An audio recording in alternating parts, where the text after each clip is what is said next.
अंसारी साहब, आज 6 दिसंबर है, अली हुसैन आसिम बिहारी की पुण्यतिथि है, आज उनकी यौम वफ़ात है। देखिए, जावेद साहब, इसरार साहब, अनस साहब और शावर साहब, तमाम जकरिया साहब भी हैं यहाँ पे।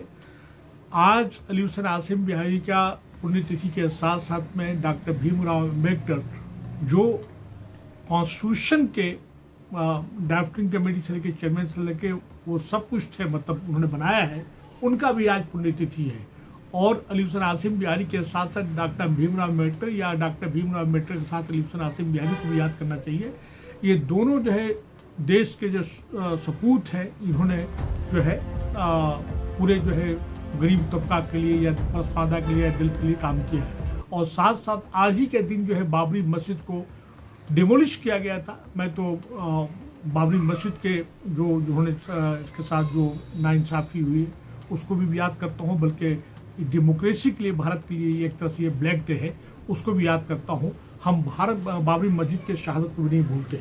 आपका ये कहना कि ये दोनों महान सपूत जो आज पैदा, उनको याद करना चाहिए, बिल्कुल उनको याद करना चाहिए। आज उनको याद करने के साथ साथ जिन्होंने रास्ता दिखाया उसको हमें काम कराने की जरूरत है। उन्होंने कहा था कि एजुकेट, ऑर्गेनाइज और स्ट्रगल, ये तीन उन्होंने बहुत बड़ी बात कही, जिसको कि आज जो पसमानदा है या दलित है, जो गरीब तबका है, उसको इस पर अमल करना चाहिए। दूसरा, आप जो ये बात कर रहे हैं जावेद साहब और इसरार साहब के पसमानदा के लोग जो है सिर्फ व्हाट्सएप पे और इस कमरे में बैठ के ये सब कर रहे हैं, बिल्कुल आप सही कह रहे हैं कि तमाम जो चीज़ें जो हैं, जो उनके हक है, जिस तरह से पामाल किया जा रहा है। आज 8 अगस्त 1950 को प्रेसिडेंशियल ऑर्डर आया और पसमानदा के ढेर सारी तंजीमें हैं, कम से कम हज़ारों की तादाद में उनके ऑर्गेनाइजेशंस हैं, उनको खुल के जंतर मंतर जैसे जगह में, दिल्ली जैसे जगह में या सूबे के जो राजधानी है वहाँ पे उनको प्रोटेस्ट करना चाहिए। और उसको जो प्रेसिडेंशियल ऑर्डर जो एक तरह से ऑर्डर है या 341 है, उसको ख़त्म करने की बात होनी चाहिए, जिसके एक तरह से ये कॉन्स्टिट्यूशनल डिस्ट्रीब्यूशन है, ये मैं कह रहा हूँ। तो और यही नहीं, तो आप भी हैं, आपका ताल्लुक भी पसमानदा से। देखिए, पूरी बात समझ लीजिए। जो मैं कहना चाहता हूँ, जब तक समाज के बीच में समाजी और सियासी शऊर जब तक पैदा नहीं होगा, कुछ नहीं हो सकता। सच्चर कमीशन के रिकमेंडेशन को भी वो करना चाहिए। आज जो है जो बरसर अक़दार हैं, जो सत्ता में पावर में लोग हैं, इतिहास के पन्नों में कंट्रडिक्शन, विरोधाभास खोज के आपस में लड़ाने के काम कर रहे हैं। जो है अंग्रेजों ने जो काम किया, आज वही सरकार भी कर रही है। SC ST को लड़ा दिया, SC ST को लड़ा दिया, हिंदू मुस्लिम कर दिया। चारों तरफ जो है गलत से गलत काम हो रहे हैं और एक तरह से हमारा भारत जो है बहुत कमज़ोर हो रहा है, इंटरनल तौर पर काफ़ी कमज़ोर हो रहा है। दूसरी जो आप बात कर रहे हैं कि हम भी पसमानदा, देखिए ऐसा है कि इसका पसमानदा का, मैं तो आपके कई एक फोरम से कह चुका हूँ कि भाई पसमानदा तो दूर की बात है।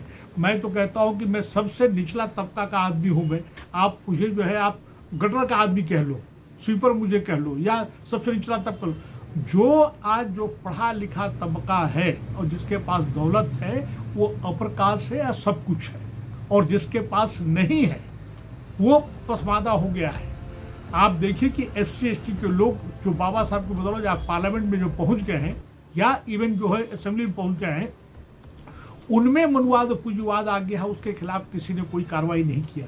हमारा ये कहना है पसमानदा की आज के वक्त में उनको एक कॉमन स्ट्रेटजी बना के, कॉमन एजेंडा बनाने के बाद जो है उनको जंतर मंतर पर जाके आवाज़ बुलंद करना चाहिए। या जो भी इलेक्शन स्टेट से, जैसे अभी निकट भविष्य में बिहार में इलेक्शन होने जा रहा है, दिल्ली के अंदर इलेक्शन होने जा रहा है, वहाँ पर उनको सम्मेलन करना चाहिए, अपने मुद्दों को उठाना चाहिए और आवाज़ बुलंद करना चाहिए। पसमानदा लीडर्स जो 1000 से ज़्यादा, हज़ारों की तादाद में आज जो है देखा जाए तो उन्होंने संगठन बना रखा है। पसमानदा को कोई ऐसा जो है नेशनल लेवल पे, स्टेट वाइज कहीं पे 35 से लेकर 37 जो है पसमानदा तबके के लोग हैं, और कहीं पे 65 लोग हैं, और ख़ास कर बिहार, उत्तर प्रदेश, बंगाल में तो ढेर सारे पसमानदा तबके के लोग हैं। और सबने अपने जाति धर्म के लाइन पे, मसलक के लाइन पे इन्होंने अपनी संगठन बना रखा है।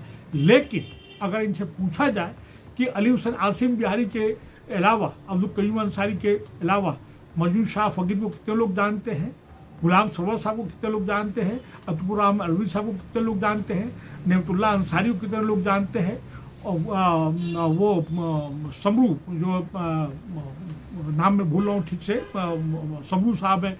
ये तमाम पसमानदा लीडर्स हैं जिन्होंने अपनी कुर्बानियाँ दी, हज़ारों के तादाद में जो है फ्रीडम फाइटर्स रहे।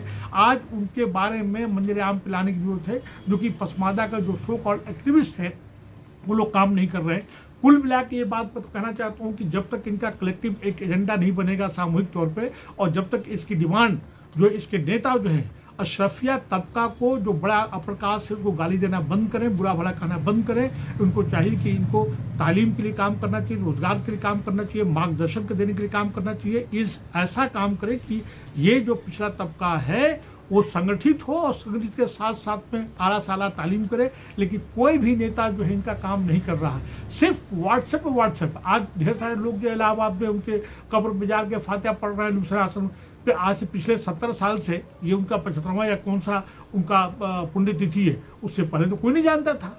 ये सब दिखाने के लिए नौटंकी लोग कर रहे हैं। हमारा सिर्फ ये कहना है कि जब तक ये कॉमन एजेंडा नहीं बनेगा और पसमानदा तबके के तमाम जो फ्रीडम फाइटर्स है उनको भी आप, या उनके जो आइकॉन्स है उनके बारे में आने वाली नस्लों को बताइए, उनकी कुर्बानियों के बारे में बताइए, और कॉमन एजेंडा को लेके आप जो है बड़े पैमाने पे नेशनल लेवल पे उनके लिए आवाज़ बुलंद करनी चाहिए। एक बार फिर जावेद साहब, इसरार साहब और शावर सावना साहब, आप लोगों का बहुत बहुत शुक्रिया, जकरिया साहब का बहुत बहुत शुक्रिया।